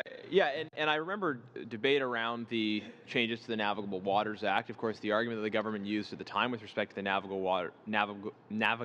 Waters Act. No, it's not easy to say. But the changes with respect to those were designed to facilitate a more effective process for adjudication of economic development proposals. And I don't think that's any more outside of budgetary policy of the government than the question of unpaid internships or the temporary foreign worker program, which is this whole problem of the government being concerned about the improper use of omnibus legislation without actually defining what improper is or isn't. Mr. Reid, your comparison between Proust and O'Connor is, I think, revealing, perhaps not entirely for the reasons, because I don't think it's quite true to say that Flannery O'Connor's short stories each individually develop one particular theme. It's perhaps more true than it would be to say that Proust, in the novel, you have only develops one theme. Of course, there are many themes in a lengthy. Sorry, but this just what this speaks to, though, I think, is that you can't necessarily very narrowly say what is and is not omnibus. What is one theme or multiple themes is invariably, to some extent, in the eye of the beholder. O'Connor's short stories are anything but simple thematically. But anyways, on to the questions that were raised in the earlier interventions with respect to omnibus. I think Mr. Sims had some interesting points here. But there is a distinction when we think about what the role of the Speaker is. And I think once we pass this amendment and have a chance to proceed to the study, it's probably worth actually getting some former speakers in here to share with us how they would conceive of the role of the Speaker. Because a lot of reforms that we might want to see, if we're going to get out of this kind of challenge of parties always taking their own side, is to have an enhanced role for the Speaker, but there are some real potential challenges. Now, examples have been raised for powers that are given to the Speaker, but I would argue that the existing powers, even with respect to things that may on face seem substantive, that they do involve looking at fairly, they're interpreting something that is interpretable. It's not the exercise of discretion based on basic philosophy, right? They're not coming to conclusions without a clear criteria. They're interpreting some degree of a criteria. So one of the examples used were if a committee seeks to amend a piece of legislation beyond the scope of the legislation that was passed at second reading. And this can happen, and examples were given where a bill is passed at second reading and then an amendment is proposed at committee. Perhaps it's passed by a committee, but then the Speaker is of the opinion that goes outside the scope of the bill. For the benefit of those watching, I suppose. I mean, an easy example is we have a bill that deals with the question of increasing the salaries of associate ministers. And if someone were to amend that bill to add a provision changing marijuana laws, I mean, that would clearly be outside the scope of the legislation and not appropriate. But let's say the committee made the error of allowing that to pass at the committee stage. It would be then up to the Speaker to not allow that to go forward. But that, I think, would be a clear case of, and the example I've used is a very clear cut. There might be more ambiguous cases, but the Speaker is charged in that case with looking at what the scope of the bill was at second reading and identifying whether or not the amendments, potential new provisions, fall within that scope that's established. Now, that's very different from asking the Speaker to make decisions without a clearly established scope or parameter. I think the point that's been made with respect to omnibus legislation is that we don't really have a coherent definition of what constitutes an omnibus bill or not. So to say it's got to fall within, unless we establish that criteria, if through this process clear criteria could be established about what falls within a theme, doesn't fall within a theme, which would be very difficult to do, but if that could be done, then it would make it much easier to ask the Speaker to make those interpretations. But if we can't even, if the Government House Leaders discussion paper can't decide, and if through a study we can't even establish what is and is not omnibus, then there is a problem if we ask the Speaker to make decisions on the basis of a non-existent criteria, especially when we're struggling to identify what that criteria is. So yes, there can be a use of Speaker discretion. It was pointed out that the Speaker groups report stage amendments. And that's also something that the Speaker does, but it's on the basis of certain established precedents and rules in a way that this new power just simply wouldn't provide. Now, the question of the process by which this would happen is interesting, and I think actually it has the potential to raise some new questions when it comes to the efficiency of legislation, especially when you're talking about something like a budget that's is supposed to be able to go through in a certain clear period of time, where essentially it would be difficult for the speaker to make these calls kind of without arguments being brought to him with respect to those issues. The way, and if there was a standing order that allowed the speaker and required the speaker to split bills under certain circumstances, then of course you would see points of order and arguments to the speaker on that basis, as is of course the right of members to raise points of order to the speaker when they perceive violations of the standing orders to be in place. And then the speaker, I think, to be fair, would have to allow various arguments and counter arguments with respect to what was actually omnibus and what wasn't. The speaker would consider those arguments, might make a ruling, and there's, I guess, a question of process is, would the speaker's word be final at that point? Would the bill be split, or would he find, as we've discussed in the context of privilege, sort of a prima facie case that the bill needs to be split, and therefore there would be further debate on whether or not the bill would be split? Now, the question here, though, is, given the ambiguity, does this create a situation in which virtually every piece of legislation, including private members' legislation, might be challenged on the basis of being omnibus? And how would that impact the efficiency of debate of our legislative process when, on an ongoing basis, we were debating and in detail needing to evaluate these questions of relative omnibusness? I guess I worry that by trying to sort of overly control this process, we would find ourselves in a situation where the process would be much more cumbersome, because we'd be spending so much time debating and evaluating the relative degree of to which a bill was omnibus and whether or not it fell within the acceptable parameters or not. And then through that process, we would find ourselves weighed down by more and more procedural debates. And as much as I enjoy procedural debates, I mean, the goal is ultimately to facilitate more opportunities for substantive conversations about these issues, conversations that are limited if there's this ambiguous criteria that we're constantly trying to interpret. I think Mr. Reid and Mr. Sims made the point very well that there is that you can't think about omnibus bills or not as sort of a strict binary, that there is a scale. There are bills that are more omnibus and less omnibus. And so I think you'd have to establish a way of measuring that scale, and you'd have to define kind of where the acceptable line was. And this raises a host of problems.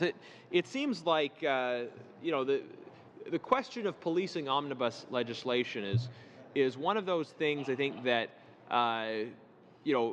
like a lot of things, I guess, in politics or even in life, that facially seems like a good idea, but then when you start going through how it would be operationalized, you start to realize, maybe it's not worth the trouble of actually having this policing process of omnibus bills, or maybe it is worth it, but at least it is a lot more complicated than initially seems, and the process of administering an evaluation of those things would require us to go to a level of depth and detail that might entail other kinds of problems previously not foreseen. Now,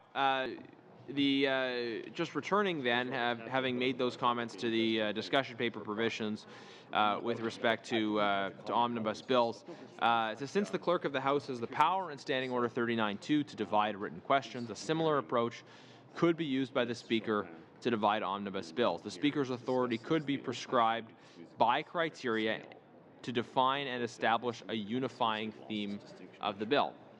Well, every bill has a unifying theme. It's just a question of the broadness of the theme and the degree to which that theme conceivably has some relationship to the various provisions of the bill. Because when you have a theme like the economic program of the government, you can pretty much include anything in that.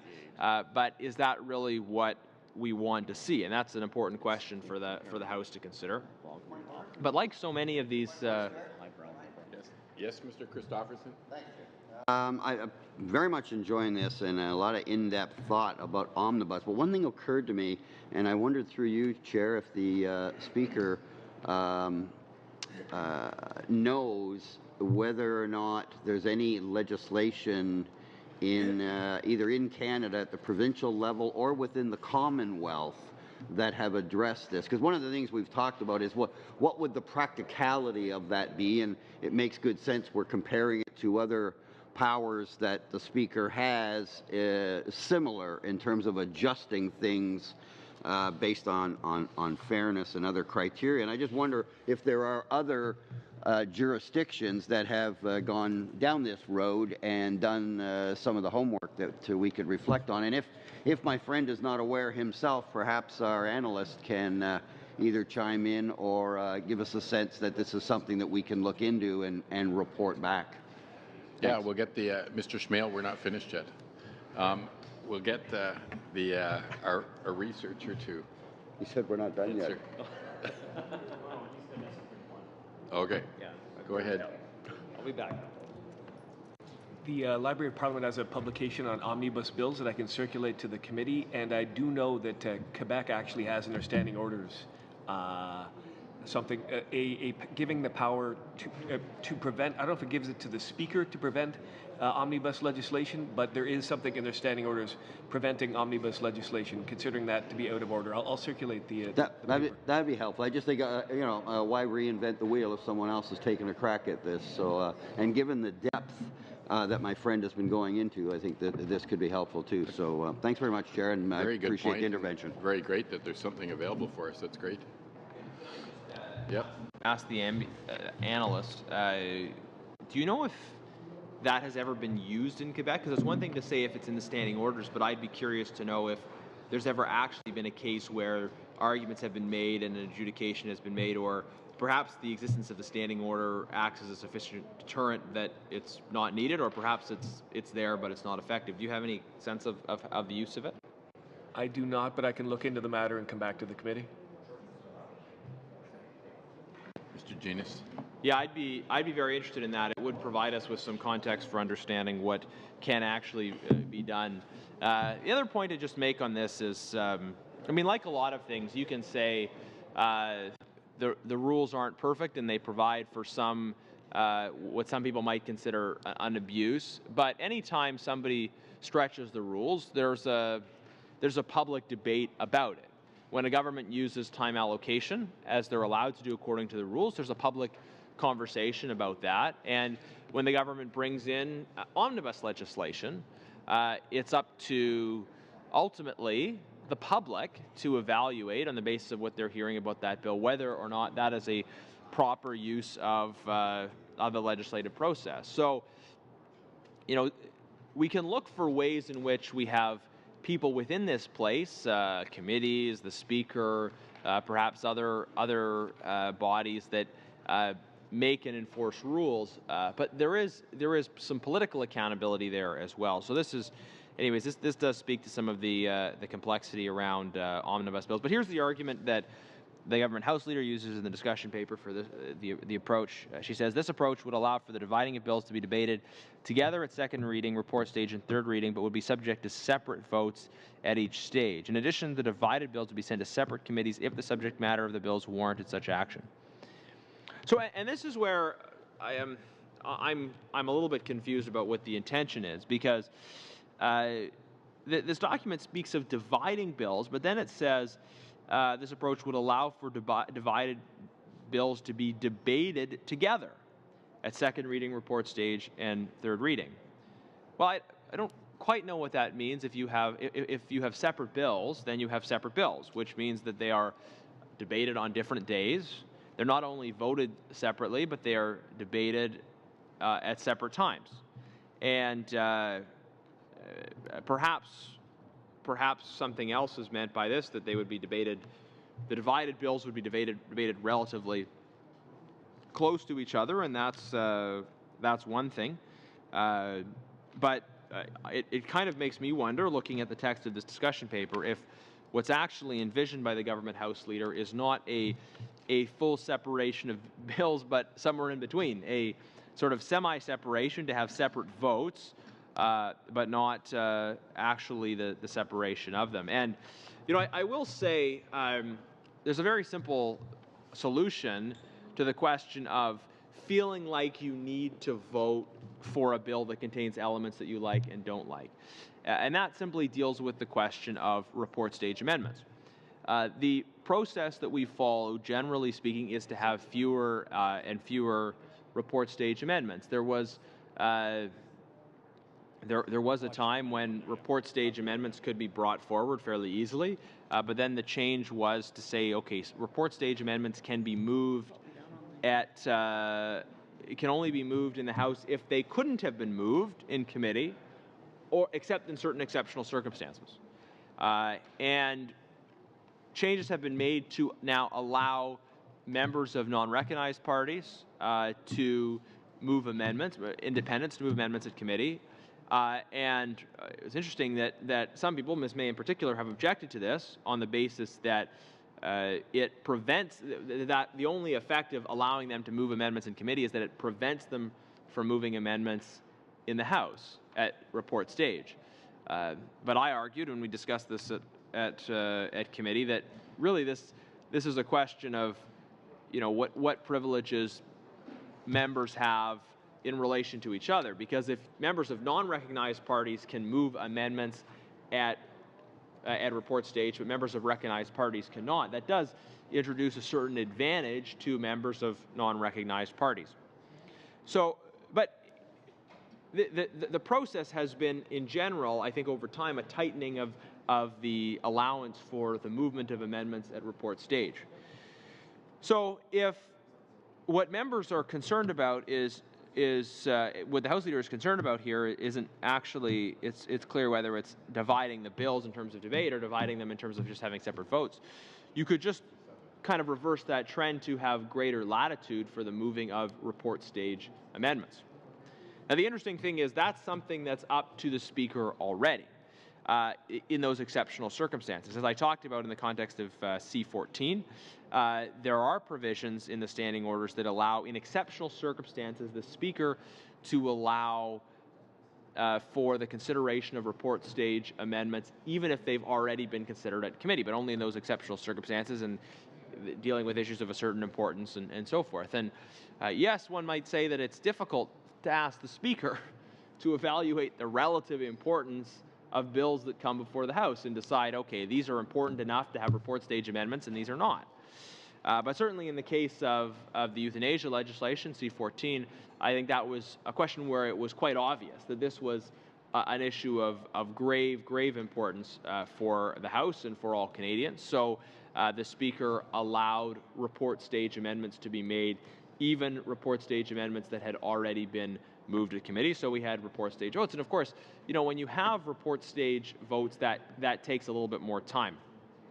But there's a potential interaction between this and the provisions around electronic voting. And I'm not ready to take a definitive position one way or the other on electronic voting. But one point that would be interesting is part of the concern about report stage amendments, having a whole host of report stage amendments, were just the amount of time that those would take in the House. That when people can constantly move forward a whole bunch of report stage amendments, then on all legislation you could have a massive amount of time spent voting at report stage, and that would make the business of the House very difficult in terms of proceeding in an effective way.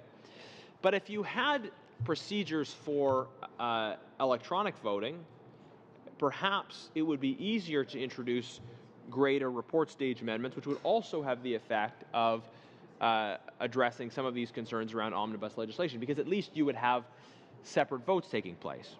Okay.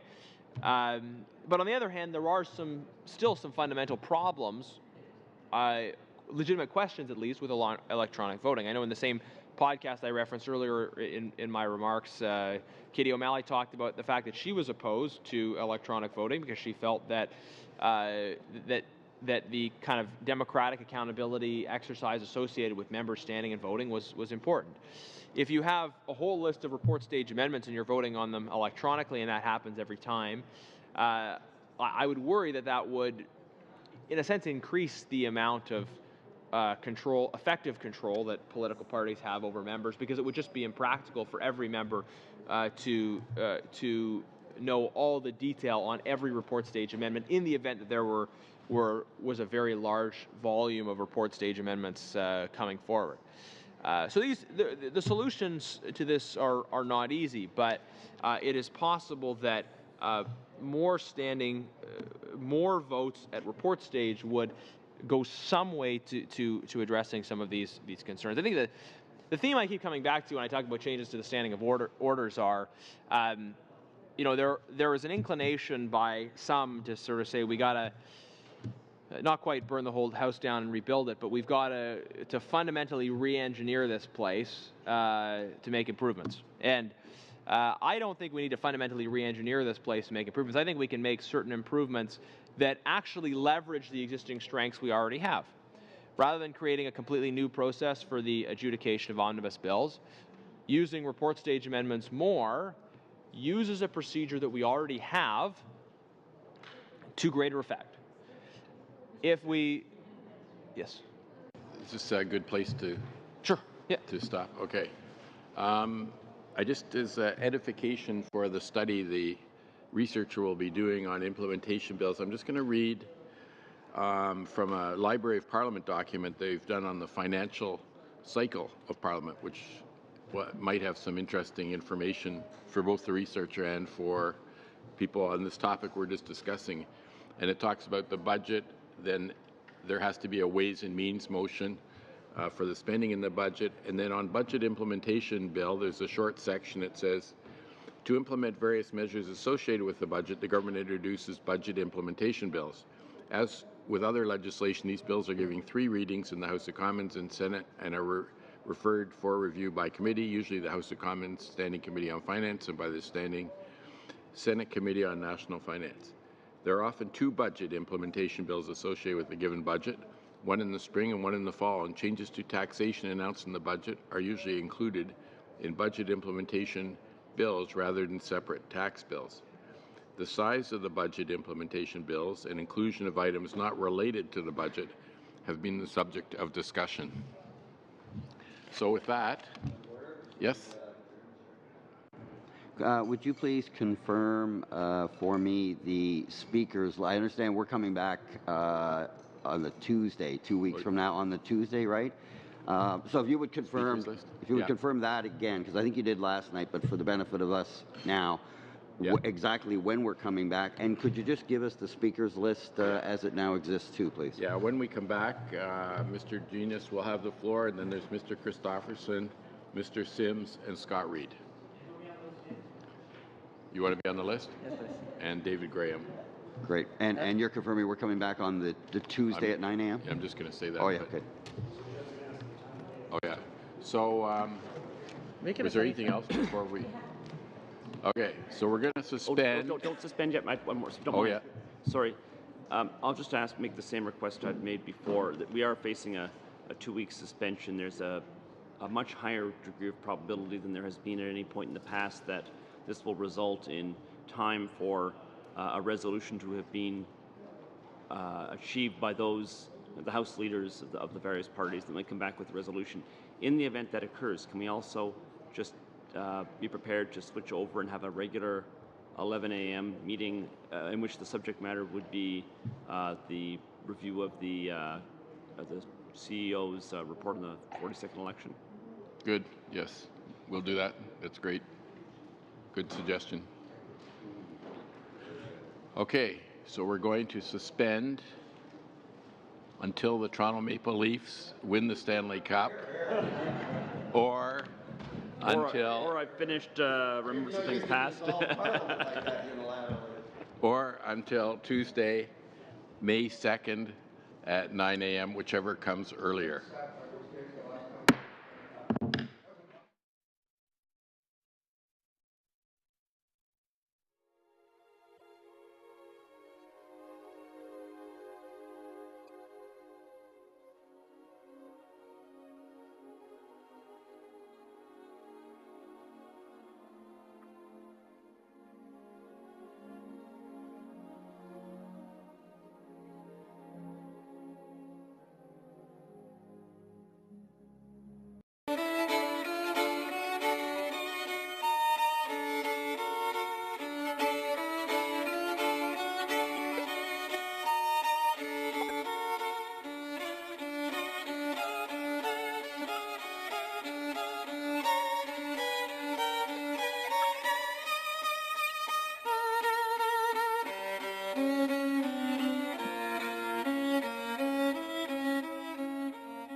Thank you.